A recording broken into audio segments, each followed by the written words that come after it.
Homebrew Wednesday to everybody. My little Saison, it's another one that I've brewed up, and I've kegged this, so a little bit easier to keep control over that head when you're kegging a Saison, as opposed to bottle conditioning, which, you know, the Saison traditionally has a big head on it, and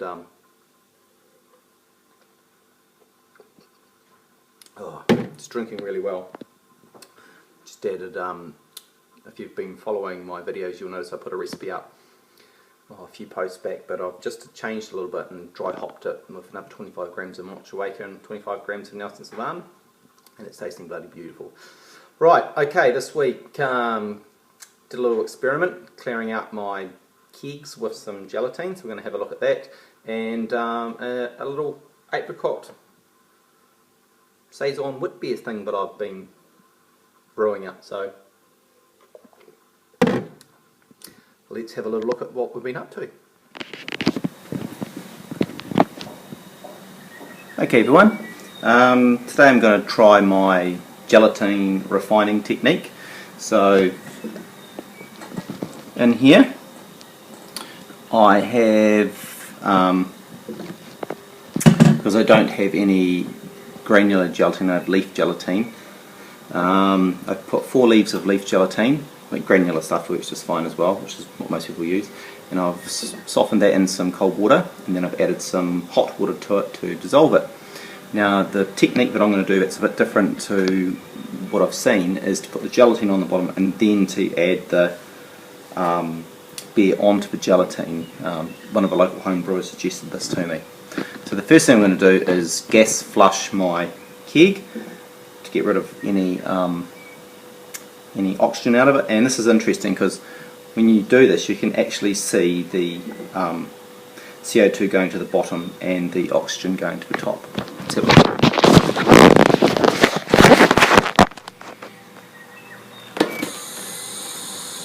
So you can see the star stand is being forced out as the CO2 goes to the bottom.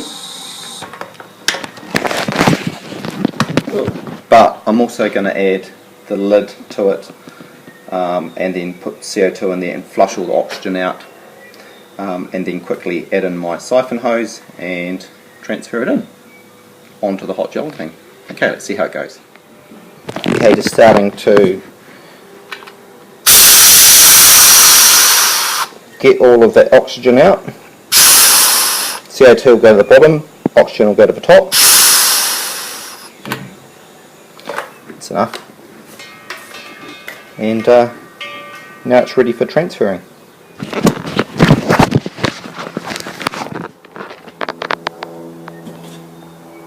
Okay, I'll pour this in.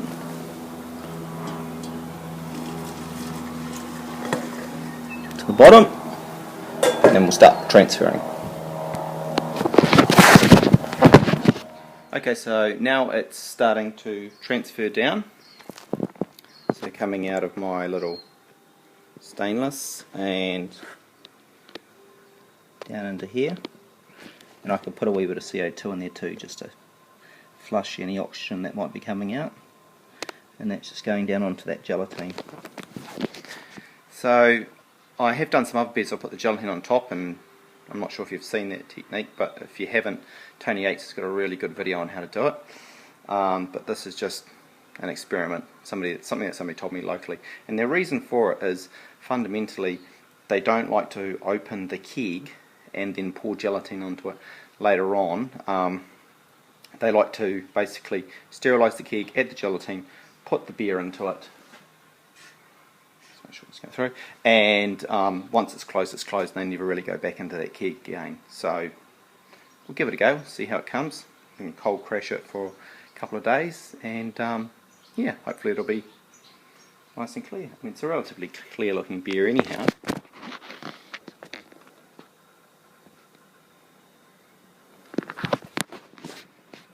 Who knows? Live and learn. Okay, so I've done a similar technique with a batch of beer at work at Polytech, and because my beer that I just did wasn't ready in time, I've taken some footage of the beer that we did at Tech, so you can see the impurities that come out, and see how well cleared that beer is. So let's have a look at some of that footage of that beer coming out and what it looks like. Right, so in theory, I'm going to put that in. Put pressure on there and Push this on. the first bit that should Right, so let's have a look at that, man. Yeah, so that's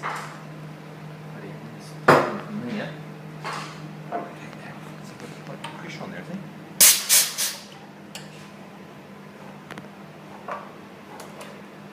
It's coming out better. Carved. Look at the difference. Wow. Nice. Unreal, eh? Coming out the top to Got a little bit of time on my hands at the moment. I'm on leave, so I decided that I've got a saison brewing, and I thought what I'd do is I've borrowed a friend's book, Brewing 80 Classic Beers, I think it is. Yeah, excellent book, and there's a recipe in there for Apricot Witbier. So what I thought I would do is take some of my saison off, and add it to some. I've had some apricots in the freezer from Central Otago, and I decided I'll try and make a little fruit beer, a little apricot sort of wit beer style thing. So anyhow, let's have a look at that footage. Pretty cool stuff. Okay, so here's my pot of apricots. So basically I've just got 650 grams of apricots in here. These have been frozen, so they've mushed up quite well. I've got no sugar in here, and I'm just going to cook these out for a couple of minutes just to kill any sort of yeasts or bacteria or anything that might be in those apricots. And I'm going to put those into my carboy. Okay, so I've just got star sand, and it's going to pour it into here. Bucket.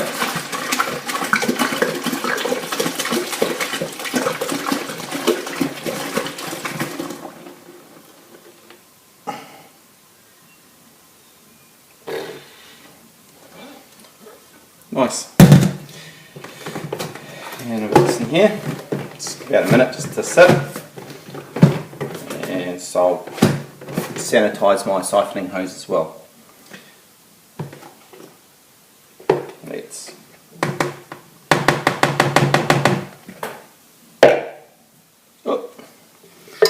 and in with the apricot.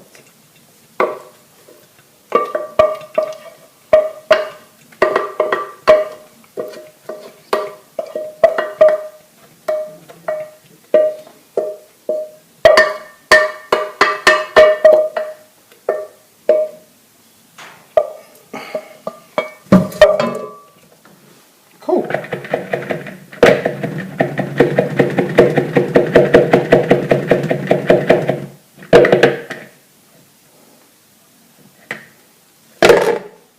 Nice. Now I'm just going to transfer my beer into it.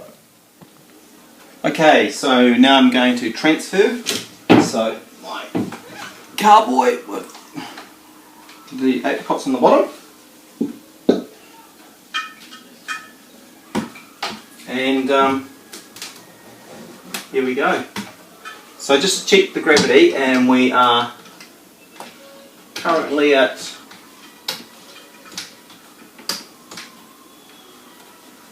1025. So I'm going to put 5 litres of beer to this. This is 10 to 1, so it's not going to be a huge hit. And to be really honest with you, this is just purely an experiment. I've been reading the 80 classic beer styles, there's an Apricot Witbier in there, but at the same time this is just completely made up. So I was on 19 litres, I'm going to put, maybe I'll put 4 litres, I'm going to put 4 litres in.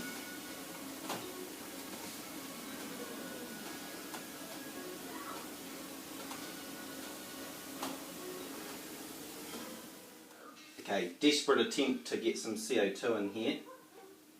I don't have any other means at the moment, but let's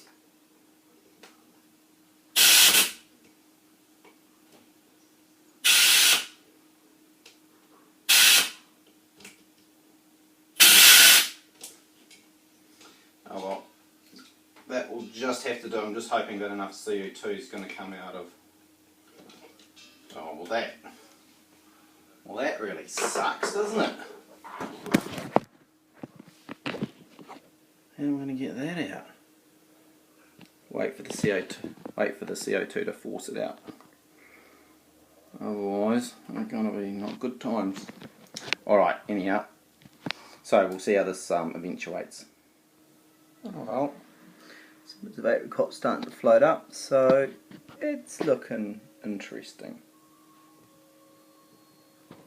Hopefully that pops out. Yeah, we've got a couple of interesting experiments happening there, and we'll see how they all pan out. Just the last comment for the week is it's 11 o'clock in the morning, so I'm just having a small one. Google Plus, you suck. A lot of people leave me comments and stuff, and I'm hopeless and just trying to figure out how to make this thing work. I've figured out I've roughly got to go into Google Plus and then comment over on Google Plus, and they come through.